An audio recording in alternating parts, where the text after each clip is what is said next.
was that Brandon Bean said? We don't need receivers. We got a Super Bowl team. Well, once again, guys, it's 716 Sports Entertainment. And we're about to jump on. I mean, this is one of our first times jumping on right after a Bills game, right? Immediately after the Bills game. Yeah. Yep. Yeah. So we're first to the press. All right. So we should get a lot of views on this one. But once again, we're here with, I think this way, my man Mikey, my man Sean. Again, Sean, don't be like Sean. Remember that. Don't be like Sean. That hurts my feelings. All right, fellas. So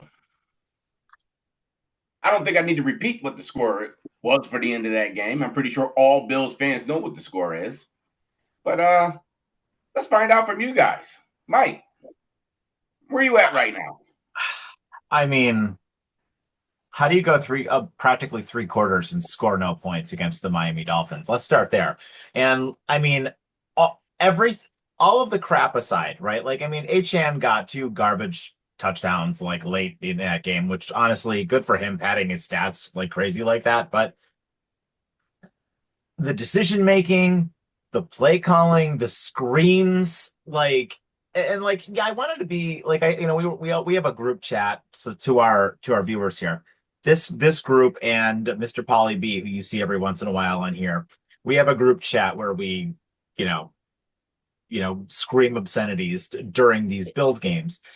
And, there was a lot of back and forth in that group chat about, who is to blame for this. Is it the defense? Is it the offense? And I think, Reese, you hit the nail on the head perfectly there. Like, you don't need a receiver. What the hell are you doing? Your quarterback is running around like a chicken with his head cut off, trying desperately for somebody to get open so he can throw the ball to anybody. And you got a general manager who thinks, nope, this roster's good. They don't need it. They don't need any help. Like nothing. We don't need to do anything. But nobody's open. Your quarterback struggling like crazy, and everything looks hard. Everything looks so hard for this offense, and it's just like, it's so embarrassing. And it never. How does this team beat the Kansas City Chiefs last week the way that they did, and then come out and just lay an absolute egg? I mean, like, what are we, the Green Bay Packers? I mean, holy smokes. But anyway, I'm going off on a tear. Sean, I'll let you, take it over for a minute here. So you asked where I'm at with this. I'm angry, like legitimately angry at this point. Like, I joke all the time about firing McDermott and firing people, but someone needs to be held accountable for this. I'm sorry. And I was talking to one of our viewers before we started recording here, and he made a point that McDermott's running out of scapegoats at this point, and they need to figure something out, because this was a travesty. This was an embarrassment. And of course, nothing goes their way when things are going south. Tampa lost to New England. So the division is pretty much out of reach at this point, unless like a bus crashes somewhere. And I'm absolutely disgusted by it. And on top of it, how much more is Josh Allen going to take? Or with the way he was forced to run around the field today, trying to find somebody to throw the ball to, he's going to end up getting hurt. Like, you can't have him running in the backfield for as long as he is, trying to find receivers who getting open when none of our receivers have any separation. And he's gonna end up getting hurt off of this at some point this season. Yeah. Hey, listen, first of all, let's say this. You brought up the KC thing. Let's be honest. All Brandon Bean cares about is beating Kansas City, and had completely loses sight of everybody else in this entire NFL. His whole focus is just to beat Kansas City. And you got to beat the other teams before you can even worry about Kansas City. And they've designed a defense that's supposed to stop just him. That's it. And they're not even doing that well when it comes to the playoffs. But you have to, I mean, at some point, enough's enough. I don't care about, okay, we're winning. So what? But you know what? I'll tell you this. The Rams traded their quarterback, and I'm not saying this has to do with Josh. I'm just talking about risk and reward. Is they traded their starting quarterback they went to a Super Bowl with Goff, and brought in Stafford and immediately won a Super Bowl after that. Yep. This is what I'm talking about, the risk-reward thing. And Bean refuses to risk. And that's what's killing this team right now. He's trying to play money ball. He can say all this stuff about how, oh, Buffalo's great, all this other BS, but he's bringing players in here as if he has the Buffalo Sabres. I'm trying to get cost-effective guys who I can keep on this roster. That only works for regular season games, doesn't work for the playoffs. Sorry. You got to start drafting, huh? Oh, go ahead. Sorry, finish your point. These guys, they don't draft dogs. They just draft character guys and guys who can specialize in what they think will fit into their trash defense and completely ignore the offense. So I do want to, you are probably the person amongst the three of us, and sometimes four with Paulie, who is adamant that the defense is to blame for a lot of this. But I think the offense was more at fault today than the defense. The fact that because the offense couldn't do anything on the field, the defense was on the field for way too long. And I don't care how good your defense is, at some point that's going to break. And I just, between all the injuries and being forced to be out there because you have such an inept offense, I'm sorry. I blame this absolute debacle on the offense today. Well, if I'm going to blame the offense, you know where the first point of blame goes to? Your OC. Yeah. I'm on the train of it's time to move on from Brady. Right there with you. The rest of you guys, I'm ready to move on from him. I don't like the play calling. I don't like the designs of his play calling. I don't like the fact he doesn't know how to use any of the guys that are in this offense. He doesn't know how to use any of them. Think about it. All the stuff they sold us and bringing in all these guys, none of it's ever materialized. I don't even see plays designed for them to even do what they allegedly said they're supposed to be good at. You're going to tell me you got all these receivers in here, and all they can do is run screens and short underneath Dude, the screens, man, the fucking screens. Like, pardon my language here, but like, holy shit, dude. Every game with the damn screens and the damn end arounds, like stupid end around shit with those plays. Take them out of the damn playbook. They don't work. They do not work. Like, we are 10 games into this season now, and those plays don't work ever. They don't work. And I think you have a coaching staff that has an arrogance about themselves. Oh, yeah. They think that, for sure.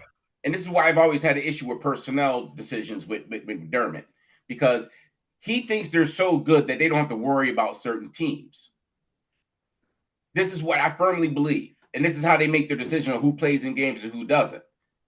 We said it on the podcast. I said, if Miami decides that they're going to run the ball, don't be surprised. It's a closer game. Didn't I say that? Yeah. And look what happened. They got their asses whooped. With all the injuries, it's to be expected. I mean, you pick on where the weaknesses are, and Miami did the smart thing. Buffalo, you're going up against a Miami defense that has been gutted via injuries and trade, and you're not picking on these defensive backs. You're not taking any advantage of this. Like, no, you don't have receivers to pick on the backs. My issue is this: run the ball. Once again, it was run on first, pass on second and third. Run on first, pass on second and third. When they lost to the Saints and when they lost to the Patriots, it was the same game plan, and they lost both those games. They did the same thing. They went back to that game plan this week. And don't forget, those are the last two games. I think they ran that stupid end around in, wasn't it? Yep. Yeah. They went right back to that same game plan this week against Miami, and they fell on their faces again. The problem, it looked like, was they kept going to the run on first down. He would only get like a yard, or they would stuff him, and they would immediately give up on it. Yep. Well, and like, you know, normally, like, we can sit here and we can blame the officials and we can blame this, that, and the other thing. The officials were fine in this game. There was no egregious penalties in this game at all. And Allen made a lot of bad decisions in this game. The interception in the end zone was ridiculous. James Cook's fumble was what it was. Like, that happens. That was it was just a freak play. I'm not even that mad about Cook's fumble because that play happens. Allen's interception was ridiculous. That was a terrible throw. He threw it right to the other team in the end zone. I mean, you literally were on the 5-yard line. That's at a minimum 3 points off the board there. At a minimum, right? And then on top of that, when they are driving and they are down by 10 there in the fourth there, which, had things been differently, just go down, Josh. Just go down. What are you doing? Like, well, I think the the fumble hero was more ball, the hero egregious ball than the bullshit's got to stop. Did he Yeah, fumble the I ball? think the I fumble was stopped more at that ball. egregious than the interception, honestly, because the interception was a miscommunication between Knox, who he's not used to throwing the ball to because he doesn't throw to him very often. They miscommunicated on which way he was supposed to run that route. The fumble was the most egregious thing. I'm sitting there like, go down, go down, go down, go up. There it is. That's all I kept yelling, go down, go down, go down. Just wouldn't stop. But this is what happens when, again, you have an organization that's trying to put a team on their quarterback's back and think he's going to carry them all the way. Let's be honest. Josh is a great quarterback. Talent-wise, probably the greatest. Could be one of the greatest, or actually the greatest of all time in talent-wise. Mm-hmm. But we have seen that Josh cannot carry this team to the Super Bowl by himself. He can't catch no passes. Right. We've seen this already. And you have an organization that continues to put the seasons on their quarterback's back every year. There is no quarterback, and very few quarterbacks have won a Super Bowl without any type of offense. And those were the teams that had the greatest defenses of all time. So yeah, the Bills had neither. Let's talk about that for a second, because there were reports out this week, and I think it was Tom Pelissero, who I want to give credit to, who stated that apparently the offer was to Jalen Waddle, right? Like, we didn't get a chance to talk about this when we did our draft show because we didn't know about it, but now we do because it was reported this morning. So the report was a 2027 first is what the Bills offered, allegedly, for Waddle. And a third. The Dolphins and a useless pick, right? Because I think anything after a first and a second is a useless pick. And then the Dolphins, said, no, we want your 2026 first round pick. Here. And the Bills would not do it, which to me is insanity. You're going to be picking in the mid to high 20s. So let's just assume the Bills make the playoffs. They probably will, right?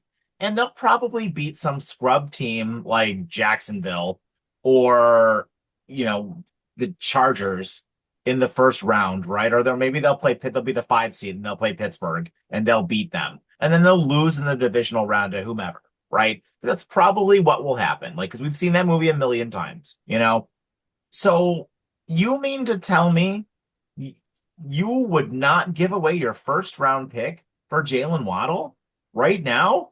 And look at how great he played today. That would have been the difference. That would have been not just today, but for the rest of the season. That would have been the difference.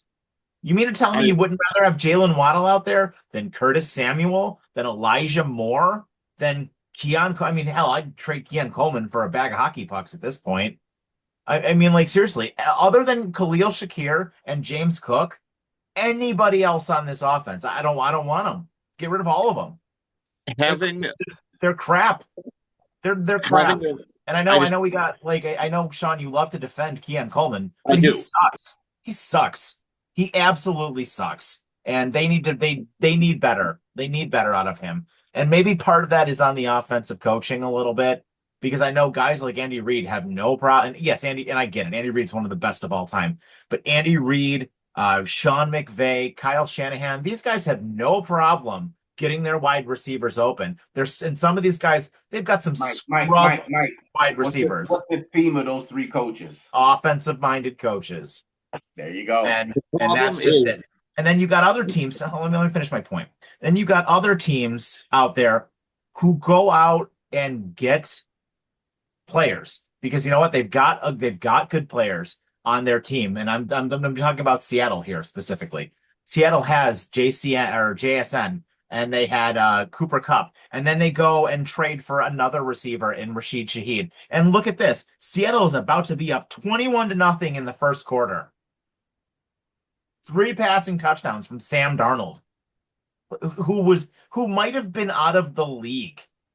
A quarterback who literally was this close to being out of the league he might go to a Super Bowl this year.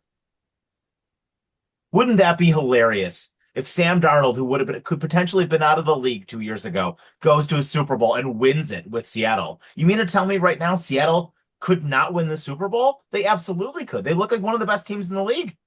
Yep. Anyway, sorry, Sean, go ahead.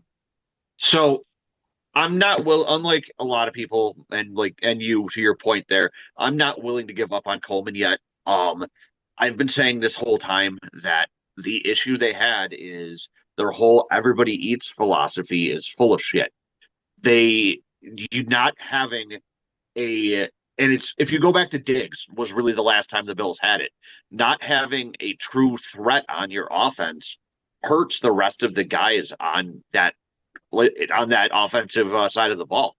You don't get the double coverage that a number one threat would get, which would open up your other receivers. You don't allow your other guys to be able to run other things because you're not drawing that with having a true superstar receiver. And to give up basically what would amount to an early second round pick for Jalen Waddle and a later pick, like you said, what, a third tee?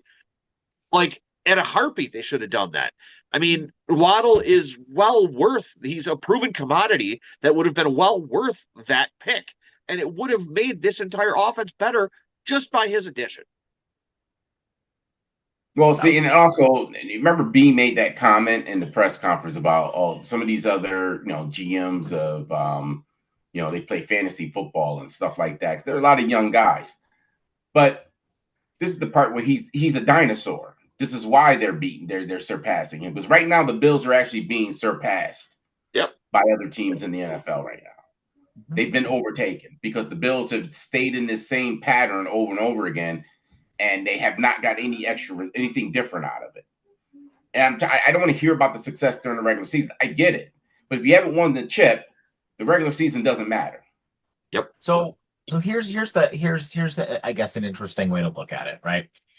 So we all agree that Josh Allen's one of the best quarterbacks in the league, and probably one of the best of this generation. Like not, Brady being the previous generation, right? Like him, Mahomes, handful of other guys, right? So you would think having Josh Allen affords you what, 6, 7, 8 extra wins a year, right? By having that player on your team, you get what, 8, 9 wins regardless of the rest of your roster. That player gets you 8 to 9 wins per year, right? So if you took Josh Allen off this roster, how many wins would this roster have? If you put like Justin Fields on this roster or Kyler Murray, who's probably going to get traded in the offseason. How many wins does this team have without Josh Allen? 4? There's no talent on this roster, is my point.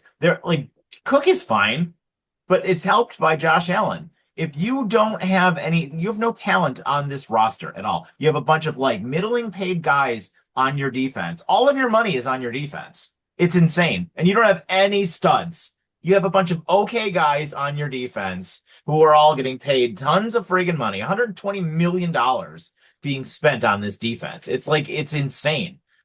I'm sorry. Buy Greg Rousseau. Here, let's get a receiver. Buy Trey White. Let's get a receiver.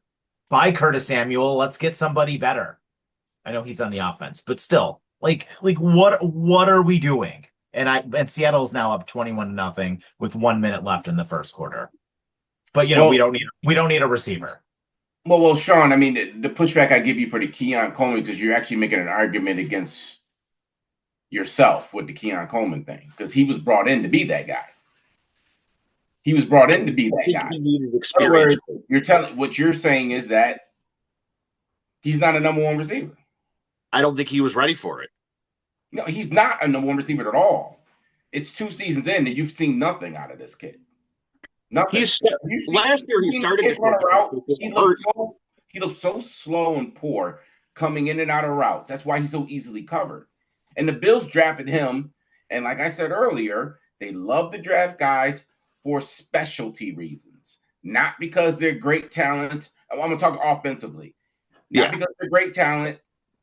Not because they're going to be a number one receiver for you, because of what it is that they're looking for. Not in terms of what helped them win. Mm-hmm. And No one drafted Justin Jefferson and said, "Oh, he's going to be our jump ball guy," right? Yeah. Did they say the same thing about Waddle when they drafted him? No, he's a dog. This is what they said when they drafted our guy. We traded back and drafted him in early second round, and he's supposed to be the go-to guy. He wouldn't have been into the second round if he was a number one receiver. So they need to stop with that. And I heard the worst thing I could have possibly heard. This is why I'm saying I'm pretty much done with this offense.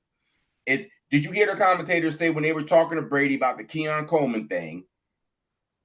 Brady feels as though it's his fault, and they he feels like they need to force the ball to him more. Are you kidding me right now? Is that what your OC just said that?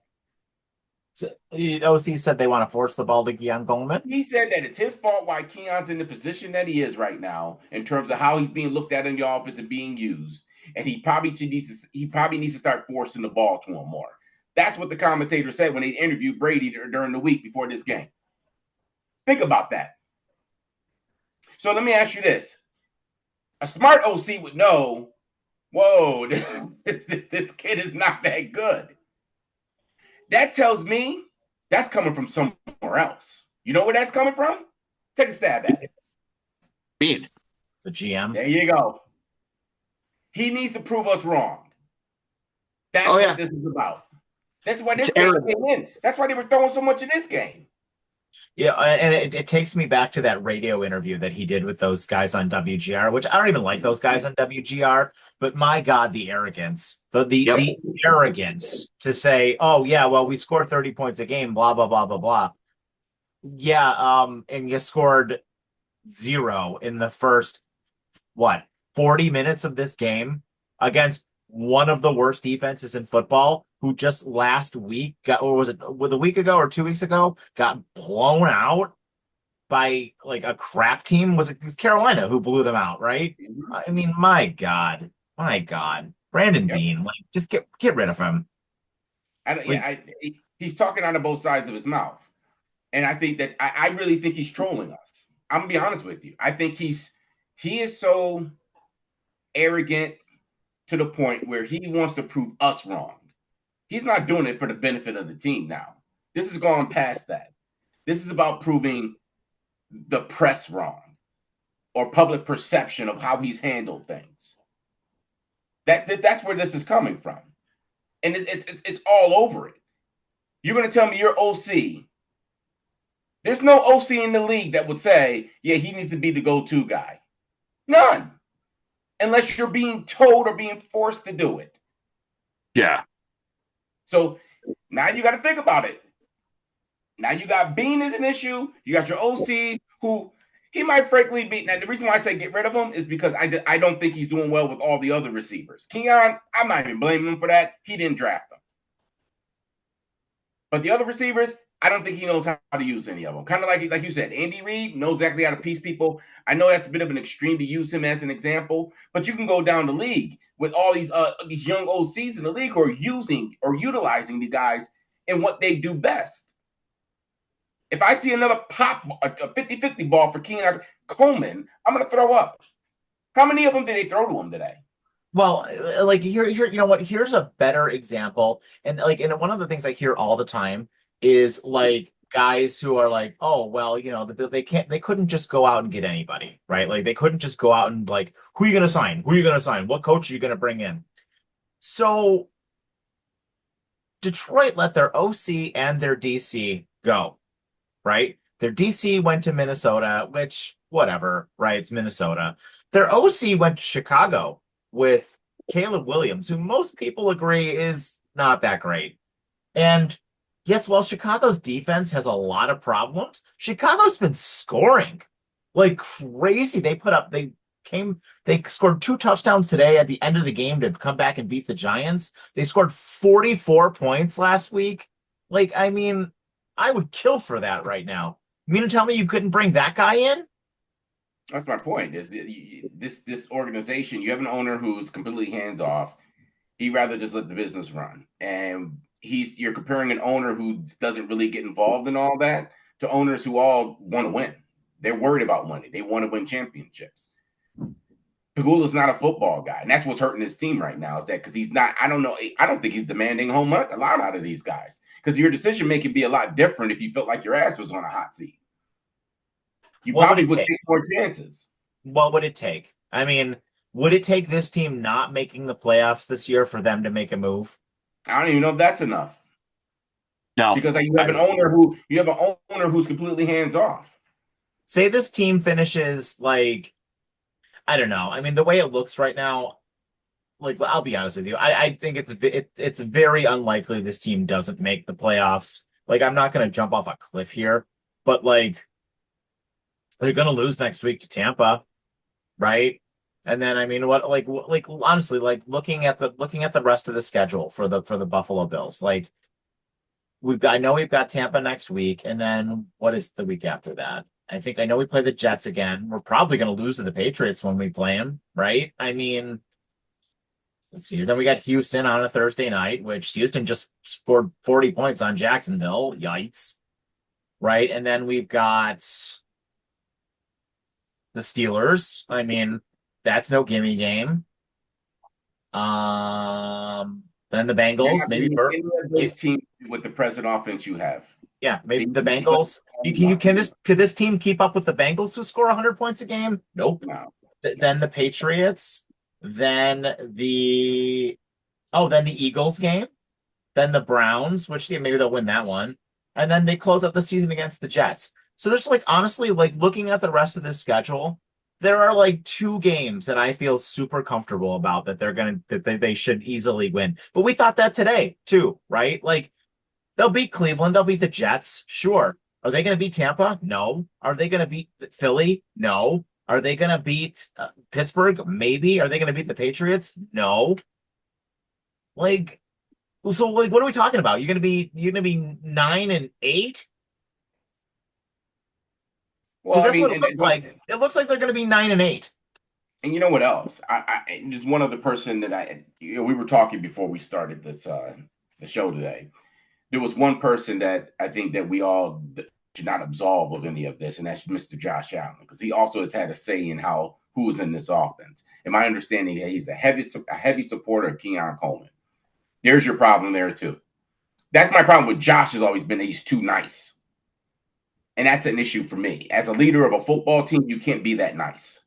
You just can't. Your job is on the line based off of who's surrounding you. And if they're not helping you do your job, you should be asking to move on to other pieces. And this is why people think Aaron Rodgers is a jerk.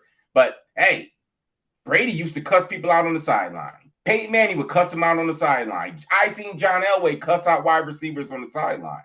Yeah. You need a quarterback who's going to demand more from not this whole I do it as an example of when I play on the field. I don't have to speak a whole lot. Nope. You're going to have to speak. You're being paid over $300 million a year. You got to speak. I'm sorry. None of this. Yeah. When I'm watching Keon Coleman had a second effort to catch a pass that the ball should never been thrown to him to begin with, but he had a second chance to catch that tip ball. Freaking short-armed it. It's like right in front of him. How did he even miss it? It's beyond me. I couldn't even figure out how he missed that one. 14 minutes and 15 seconds into the second quarter, it is 27-0 Seattle. Yeah. But we don't need a receiver. Mm-hmm. 4 touchdowns for the Seahawks. 4. All of them on offense, I believe. I will confirm that in a second here. 4 times with the ball, 4 touchdowns. But we don't need a receiver. You mean to tell me we could beat that team? I mean, thank God we're not going to play them. But do you mean like we could beat that team? Or how about the Rams who are up 14-0? You mean to tell me we could beat that team? Come on. There's too much. About it. We had one of by schedule, we were amongst the top in the league. It's the easiest schedule this year. Yep. And look at this. Every game and they're blowing it.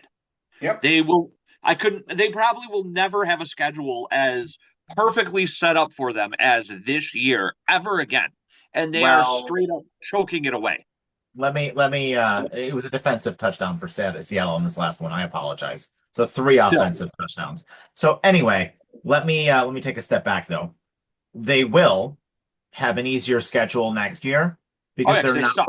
they're not winning the division this year. So they'll get the second place schedule next year because like I mean the division's a wrap. The Patriots are going to win the division, which is I guess a good thing for the Bills because then the Patriots will get the first place schedule next year. So, they'll have harder games next year and they won't have, the cakewalk. Although the Patriots look pretty good, which sucks, which really sucks. Could you have given us just a little bit more time, New England? Like, holy shit. And don't forget now, another point I wanted to make was Brandon Beane, and this is how you know he's a dinosaur and how he's going about handling free agency and trades. He was offering the 2027 first pick and the 2026 third. He's thinking these young general managers are thinking like him. Like the Brandon Beane move would be he would make that trade because he knows there's not no great quarterbacks coming out next year. He could probably use it that year after for a good quarterback because they're scouting 2 and 3 years ahead. He's thinking in his mind, that's how Brandon Beane would have done it. He'd be like, oh, yeah, I would have taken that. I probably won't be able to get a really good quarterback this year. I'll wait till the next year. These teams want to win now. They want to win now. They don't want to wait for a first-round pick 2 years from now. I wouldn't want to wait for 2 years from now for a first-round pick either. But that's something Brandon Beane would do. That's not something these other teams are going to do anymore. He's got to get his head out of his ass and stop thinking that these general managers are not trying to win today. Had Miami not fired their GM, do you think their old guy GM would have made that trade? I don't think they would have traded anybody. I'm just tired of the complacency here in Buffalo, and they need to. I mean, at this point, we've literally been putting basically the same thing on the field now for the last 4 to 5 years, and teams at this point have that more or less figured out. You need to change some stuff up and just get it going. Like, it just looks like the same plays being called over and over again on offense. Nothing new, nothing changed. Just the same nonsense has called every single week. Where's the game planning? Do we game plan on offense? Well, defense, we have a lack of talent on defense, especially on the defensive line. Because I can't watch those defensive tackles. You're not winning anymore. That defense is not stopping anyone. Probably for the rest of this season, especially that front line, because you got nobody in there now. And I want to I want to build off of your point for a minute here too, Sean. I do not want to be that guy who just craps all over the Bills fans because every fan has a right to feel however they want to feel about anything. But at the same time, you're absolutely right with the complacency of the fan base here. Because there are so many fans who are just okay with oh, well, with this, that, or the other thing, we're going to win. We're going to win, we're going to win our 10, 11 games and go to the playoffs. And it's great. You have an opportunity here. And I get it. It's sports. It is not the real world. There's a lot of serious shit going on in the real world right now. There's a comet that's probably going to blow up the planet soon. But besides that, right? Sports is not that serious. But at the same time, it does, it affects your week, right? The next couple of days, we're all going to kind of feel like crap, right? Because it does, give a lot of people feeling a certain way, right? And there are too many people in this fan base that are just okay with it. They're just okay with, how things are going and they don't want to ever get rid of the coach. Oh, this coach just brought us here for, and they're loyal to him like a basset hound, and it's unfortunate, right? Because the quarterback, and my point is, you have a once in a generation quarterback, and it's just such a shame. And this is what I want to get into this because I want to transition this to something I said before we got on here, and that's how much longer do we have Josh Allen for? And what I mean by that is, does he want to leave eventually? No, because he can only play on confidence too. Maybe, but they're not putting talent around him at all, and nor does he have an offensive mind around him at all. This dude wants to win, right? Money is no longer a thing to Josh Allen. He said so on numerous occasions. He's married to a movie star. He's got a million things going on outside of football. He doesn't need the money from football anymore. For this guy, it's about legacy, right? He wants to win. And like, if Bills fans were really honest with themselves, deep down, they would know you're not gonna win here. You're not gonna win here. This city doesn't win. Nope. But see, the point you're absolving him of is that he helped. If Josh Allen wants to say, I don't want this guy no more, they would move him. This is my point of him being too nice. Okay? There's only that only goes so far as a leader, especially at the quarterback position. You gotta demand more. And if the guys you have out there are not getting the job done, you got to demand that your GM get you the guys to get the job done. And I think that's where another of your issue is. You have an owner who's completely hands off, and you have a quarterback that's too nice. I think you never see Josh scream at any of these guys. You never see it. Part of the problem with the owners is wasn't Kim the big one who was involved with the Bills, and then whatever happened to her medically, ever since then she hasn't. Like Terry Pagula never really did much with the Bills themselves. It was always his wife. So her going down, and I mean, she's hopefully get well for whatever's going on these last couple of years. But it seems like that's honestly where a lot of this downfall started. When you had the person who was the basically liaison between the owner and the team, and you have a team like Mike was saying, the just isn't willing to do anything, and you have the fans that are just happy with it. And if I'm Josh Allen, you're right. He is partially to blame. He needs to be pushing for this. But at what point, when you see that the team isn't even willing to take any sort of chances to help you out, do you say, I'm done with this shit? But did you just hear what I said? I did. He has a point. He has a hand in this. He needs to do something, but are they going to listen to him? If Josh Allen wants to leave, that's because of his own fault. I'm going to be honest with you. It ain't because of us. It's because of himself. If he ain't speaking up about this team, if he ain't demanding more out of this organization, then that's on him. I guess my point for you is with Bean's arrogance and ego, would it even matter if Allen says something to him? Yes. Yeah, because we've already seen that, but that Bean has to be right. Like, I'm sorry, but he trust me. If Josh Allen was like, you know what, none of these receivers are working. You need to get me better. He probably would have made that draft pick. He probably would have gave up that first. But because there's no one demanding it, this is why this organization is complacent. There's no one demanding more. He can say, I'm demanding more myself. No, there's a difference when someone else you're answering to is demanding more.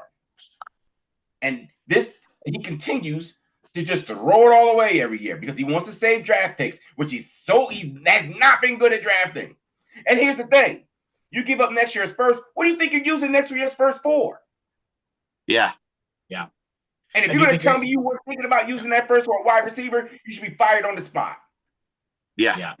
And you mean to tell me that first wouldn't be worth Jalen Waddle? Would you not rather have Jalen Waddle or a rookie? And even if you're only getting a year or two of Jalen Waddle, like, you don't mean you can't lock that guy down? Because Curtis Samuel is going to be off the books in a year or two. And you mean to tell me you couldn't give Jalen Waddle Curtis Samuel's salary plus more? I would have given Jalen Waddle $50 million. Sure, yeah. I'll be honest with you. I trade a lot of these injury-prone defensive players that you keep giving all this money to. I'm sorry, Ed Oliver, move them, trade them, go and work in the draft or something like that, or pick up a free agent that can stay on the field. Really? How about sizable linebackers who can help stop a run? I'm sick of these little guys. I'm watching Bernard running in the piles and just bouncing off of them. Didn't stop anybody. Yeah. Did you know Milano played? Yeah, I saw him out there. Did you notice him? Did he do anything today? Not really. Nobody did.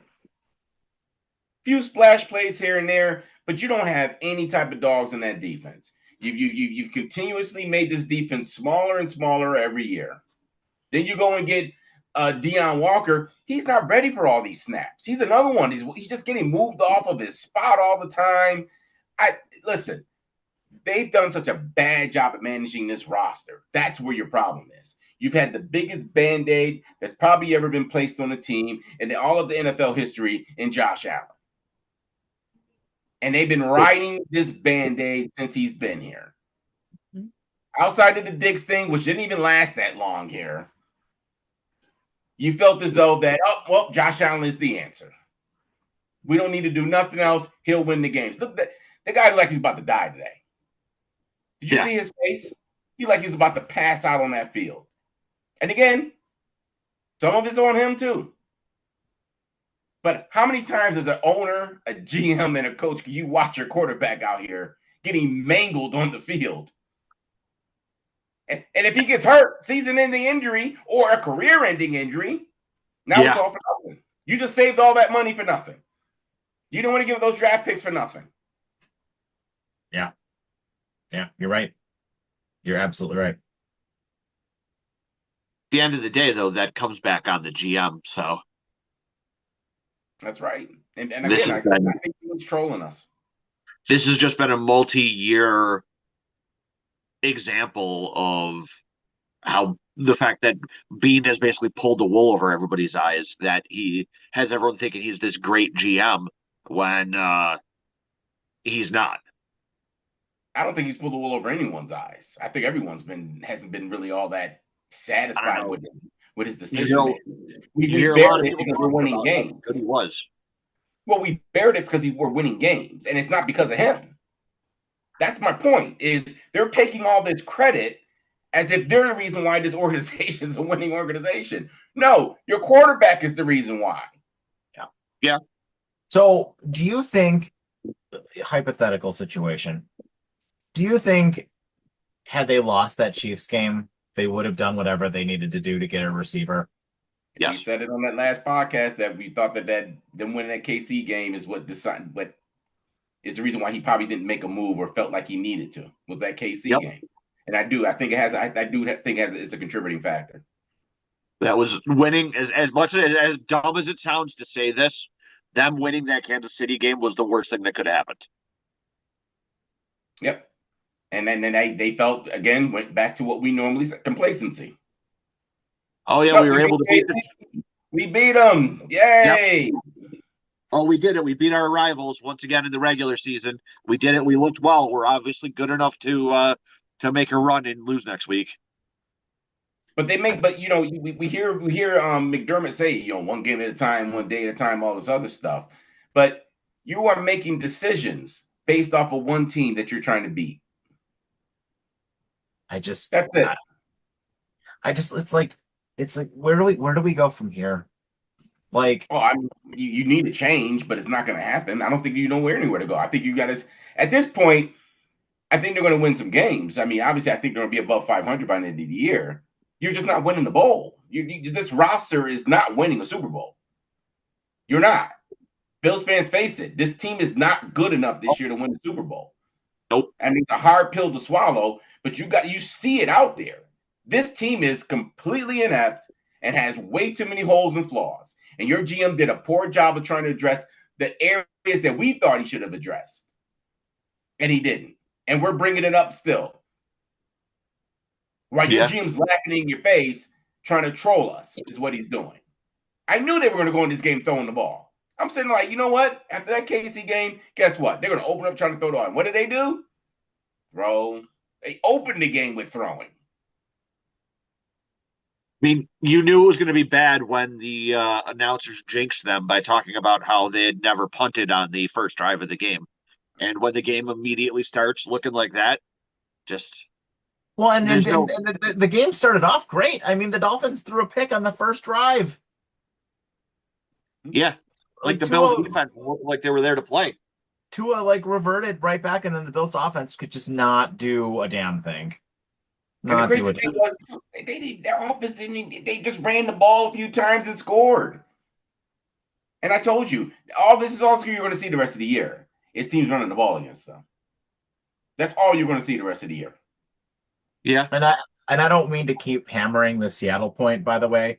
But it's 35-0 now. Mm-hmm. No, we should be hammering that Seattle point because Seattle did exactly what the Bills should have done. Traded for another receiver and gone from there. And Absolutely disgusting. Disgusting. As evidenced by what you said before, they have Sam Darnold, for Christ's sake, not an all-star MVP quarterback, and he's throwing 4 touchdowns and a half. Basically, a journeyman quarterback who you got you had a ton of weapons, and you went out and got another one. Like JSN is one of the best receivers in the league. One of the best receivers in the league. And you went out satisfied. Yeah, the Bills went out and got more. Satisfied. It's like it's dude, it pisses me off so much. Like just listening to the arrogance of this GM. Mm-hmm. It's just like it's astounding to me. Yep.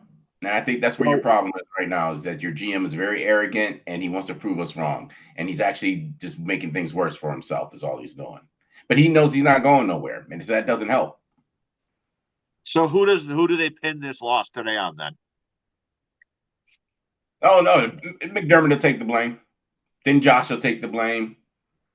Then you'll hear people like Poyer, oh, we got a young team. We got to start, really trying to figure things out. We got a lot of injuries. And that's what you're going to hear. You're just going to hear the same garbage you hear every year.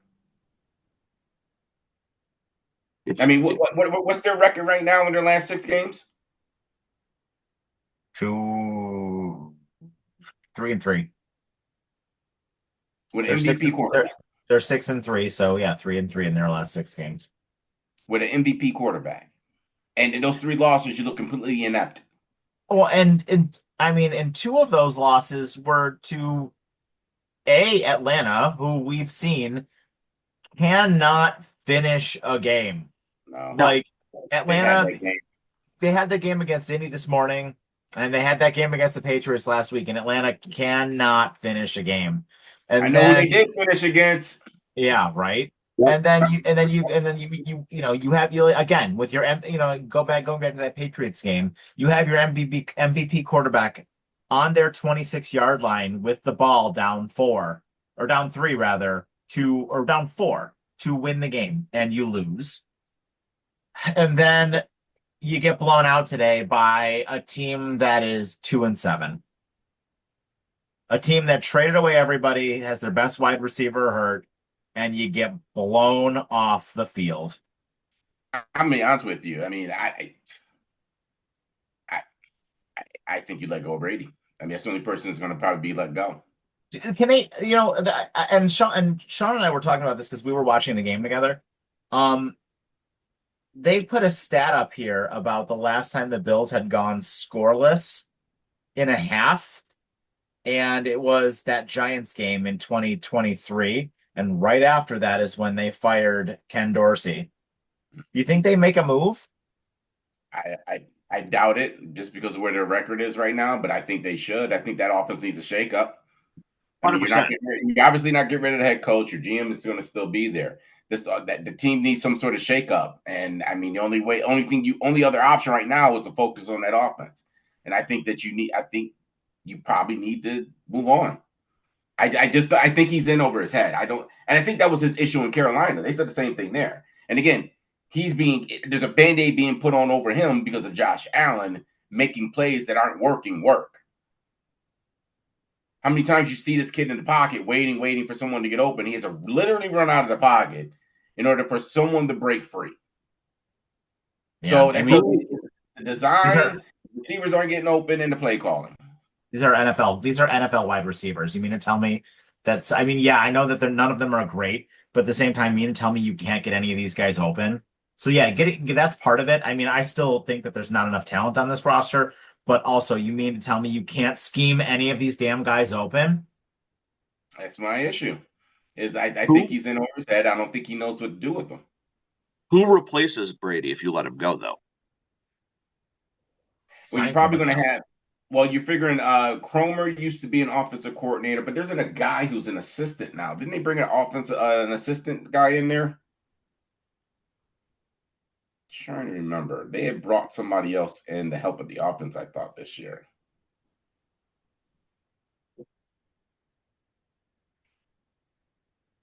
You guys speak while I try and look this up. I don't know. because if you replace him with somebody who is just like a random other like defense or offensive line coach or something, that's not really going to help. You know what I mean? Do we think that just McDermott is forced to start calling the plays? McDermott can't call offense plays. I don't know what they would do that makes getting rid of Brady makes it any better, other than maybe showing the locker room that people aren't safe and that they need to get their asses in gear. I just don't get it, dude. I don't Like, get it. I don't know what to do. I don't know where they go from here. I mean, it makes me so sad that we have this quarterback and he's just being wasted. And I say it all the time. I say it every time they lose. And I know like it just feels like, we're throwing everybody off the ship right now. But dude, my God, like what are we doing? I look at these teams right now that like have a chance to win. And I know we've had several years where we were like right there. That 13 seconds game, last year against the Chiefs. We had so many years where we were just right there. And this was your shot. This year was your chance to be the 1 seed and to like get that first round bye and just have to play two measly look at this. And the Chiefs that might not even make the damn playoffs, and Baltimore sucks this year. And like you had like this should have been their year. And look at it. Look at the top of the conference this year. Indy, Denver, New England. Like you killed these teams. You killed these teams last year. Didn't they beat Denver in the play? Like, didn't they beat Denver's ass in the playoffs last year? Yep. I mean, come on. Honestly, the ineptness of this game today kind of reminded me of do you remember when they lost to Urban Meyer's Jaguars, I believe it was? It's like 6-3. Yeah, it was like 10-7 or something. Yeah. I think it was 6-3 or something stupid. But how absolutely inept they looked there. That's what today kind of felt like to me. It felt like I was at that game too. You were at that? That was a bad game. It felt like a reversion to that era of the Bills. Like just where they couldn't do anything right. No, like I said, I mean, you're right though. I mean, that is a good point you brought up that they got rid of Dorsey the last time around the same period. And listen, trust me, I'm not going to sweat it. If they got rid of Brady, I wouldn't sweat it. I'm sorry, it wouldn't bother me. I think you need somebody else that knows. I think you need somebody else to start doing some play calling, because I don't like the design of the plays. I don't like the rhythm of the plays, how he calls them. I think he gets up on the run way too fast. And now he's another one. I think he tries to prove us right with his little trick plays and think that they're going to work. None of them ever work. Ever. No. Every single time they try and run that stupid end around, it goes for a loss of yardage. Like, yep. I could have sworn that McDermott told them to take that out of the goddamn playbook. Yeah, he did. He didn't. Didn't McDermott his exact words were, "Oh, I think we're getting too cute." Yep. And your OCs. This is why I'm saying there's issues all the way up the levels to the GM, because it sounds like, again, you got McDermott who's telling us one thing and you're seeing the opposite out of the offense. There's some sort of disconnect. Oh yeah, there's a disconnect, all right. It's embarrassing, dude. And like I just keeping an eye on the score of these 3 games right now that are going on. And I know, like, I know we're not any one of these 3 teams, but like I said, Seattle's up 35-0. The Rams are up 21-0. Detroit is up 21-3. Like, these are all good teams. They're not great. They're good teams, and they're just killing a bad team. Yep. Like, why can't we do that? Yeah, I get it. We did it to Carolina, but why? Like, we should have done that to Miami twice. We should have did that to the Saints. Like, we should have did that to Atlanta. These good teams, just and it's like it's every week across the league. And like, I'm so sick of the loser mentality around here too. Like, yep, kill these bad teams. Just kill them. It was defense. Yeah, it was kill these bad teams. Like, pedal to the metal. Blow these bad teams off the field. But no, you play down to these. Like, it's almost like my mom always used to say this. It's like they play down to their competition almost. Yeah, and it's like Doesn't it kind of seem like that a little bit? Well, Like I think it's past competition now. This is just an aptitude. There's nothing happening with this offense. When you have a quarterback like Josh Allen, you're going to have some spark games here and there, but a consistent offense, this is not what it is. This is not a consistent offense. And again, they refuse to help.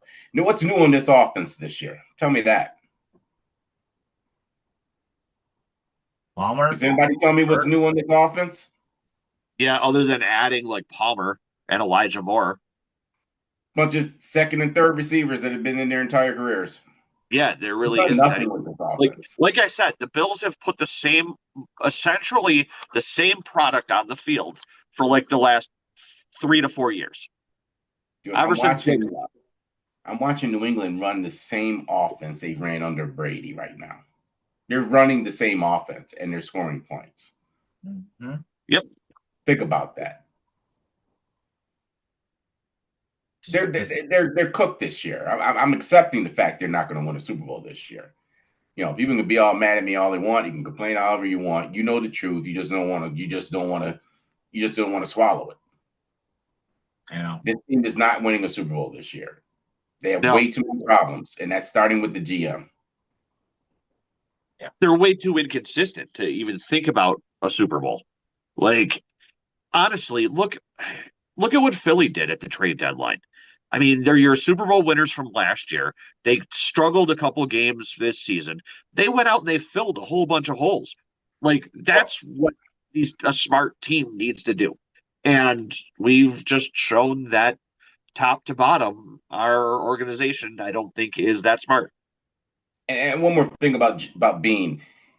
He was one of the few coaches who didn't make any moves during the trade deadline that did a press conference. And which a lot of people were saying was a little weird, considering he didn't do nothing, that he had a press conference. It sounds like to me he was trying to control the narrative until that news came out about the Jalen Waddle thing today. Yeah. And I bet you it came out today, and it came from the Dolphins because we're playing them today. You think? Yep. I could see it. Because I think he was trying to control the narrative that remember what he said? Oh, nobody wanted to do it. Nobody within the division wanted to trade with me. We just got word that Miami wanted to trade with you. So you're a liar. You're a bone-faced liar, dude. Yeah. And it's really frustrating as a fan when you sit here and you see all these other fans who see the same thing as you do and who are vocal about it, because the Bills Mafia is an incredibly vocal fan group. And your GM just is so arrogant that he doesn't even want to acknowledge it.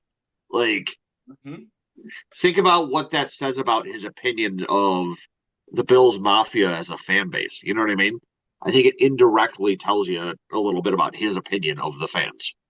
Yep. I don't know. Yeah. I absolutely, back to what I said at the beginning, I'm angry and I'm disgusted about this game from today.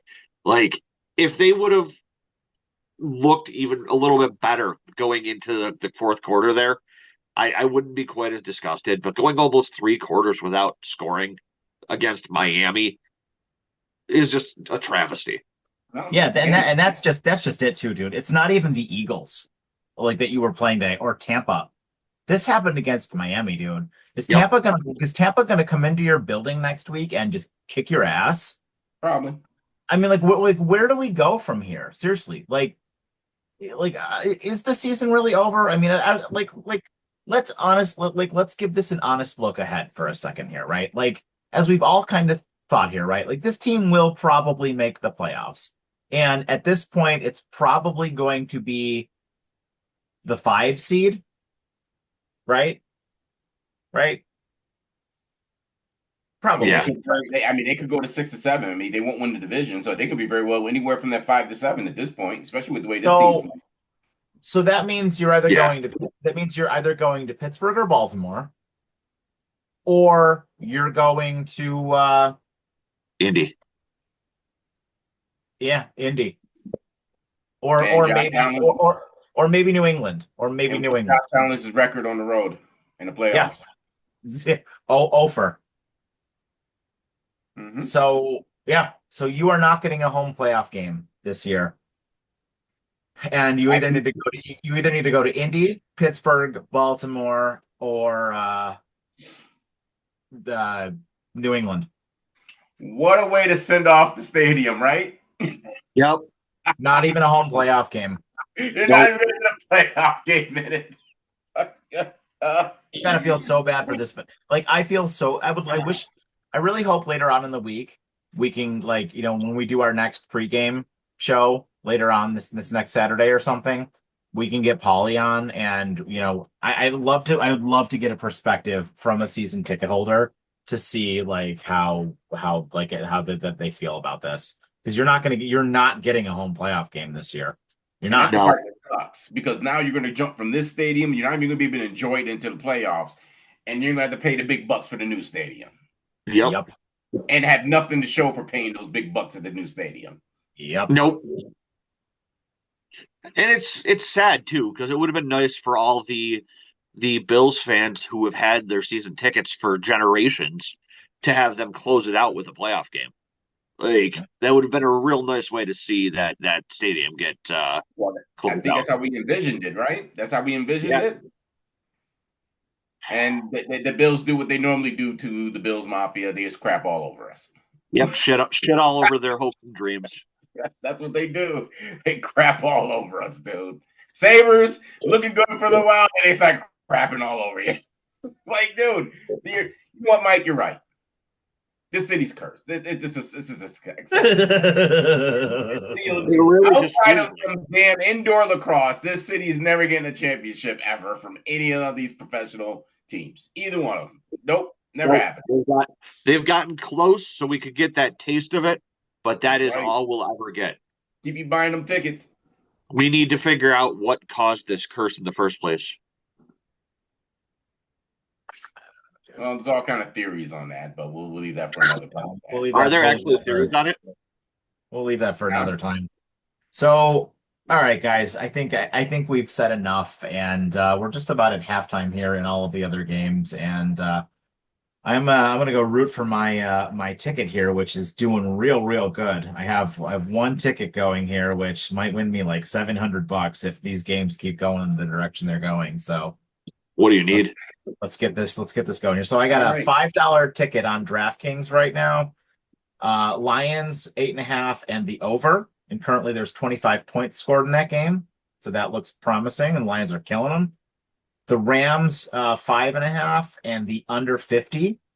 And there's 21 points scored in that game, and it's almost halftime. And then Seattle minus 8.5, and they are winning. It looks like it's about to be 35-7. So the over's already basically hit in that game. So I think it's looking promising.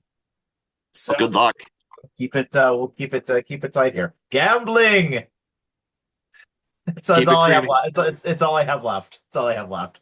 So all right, guys. Well, I think that's going to be our episode for today. We'll get on later. We'll catch you guys. Maybe we'll all be feeling a little better. We'll get the power of positivity movement. Paulie the Chair Bowers on here to make everybody feel a little bit better. But as always, I've been Mike, joined by Mr. T. Reese and Mr. Sean O'Neill, and we'll see you guys next time. Have a great evening and take care.